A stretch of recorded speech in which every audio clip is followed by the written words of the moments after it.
aplicaría para actual gobernante, según Coordinadora Nacional de Derechos Humanos.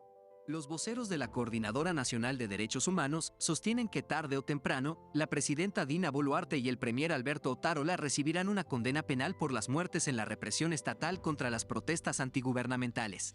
Los representantes de la Coordinadora Nacional de Derechos Humanos pusieron como ejemplo el destino del dictador Alberto Fujimori, quien aún cumple sentencia de 25 años por las matanzas de la Cantuta y Barrios Altos.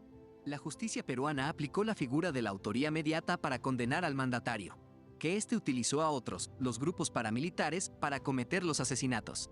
Recordaron que fue el movimiento civil a favor de los derechos humanos el que presionó para que no haya impunidad con el expresidente. 67 fallecidos se cuentan como consecuencia de las protestas. Así como Fujimori está en la cárcel, nosotros podemos decir que tampoco vamos a parar en la búsqueda de sanción.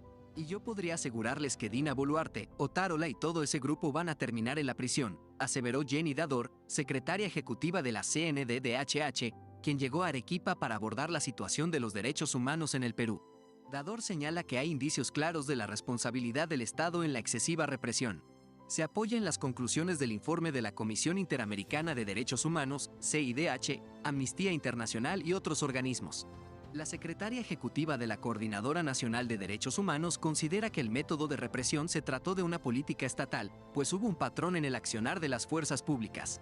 Por ejemplo, en las necropsias de las víctimas se halló que los proyectiles se dirigieron de la cintura hacia arriba, que demostrarían la intención de causar muerte. Asimismo, cuestionó el uso de armamento de guerra, fusiles, en la represión. Con eso no puede salir a disuadir una manifestación. Entonces, eso nos hace pensar que el Estado salió a matar.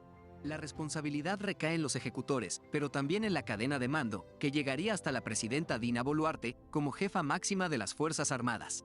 La mandataria también sería culpable por no detener el patrón de represión luego que se registraron las primeras muertes. Ella dice que tiene mando, pero no comando, pretendiendo decir que no podía parar esto, lo cual es mentira. Lentitud. Los representantes de la Coordinadora Nacional de Derechos Humanos reconocieron que existe lentitud en el sistema de justicia. Para la abogada de la organización, Mar Pérez, hay una alianza evidente entre la fiscal de la Nación Patricia Benavides y la presidenta Boluarte por dilatar el proceso. Cuestionan a Defensor del Pueblo. Mar Pérez refirió que podrían recurrir a instancias internacionales como la Corte Interamericana de Derechos Humanos o la Corte Penal Internacional, en caso no consigan condenas en el ámbito de la justicia peruana. Los representantes de la Coordinadora Nacional de Derechos Humanos fueron críticos con la designación del nuevo Defensor del Pueblo, Josué Gutiérrez. Pérez recordó que Gutiérrez tiene una marcada posición en contra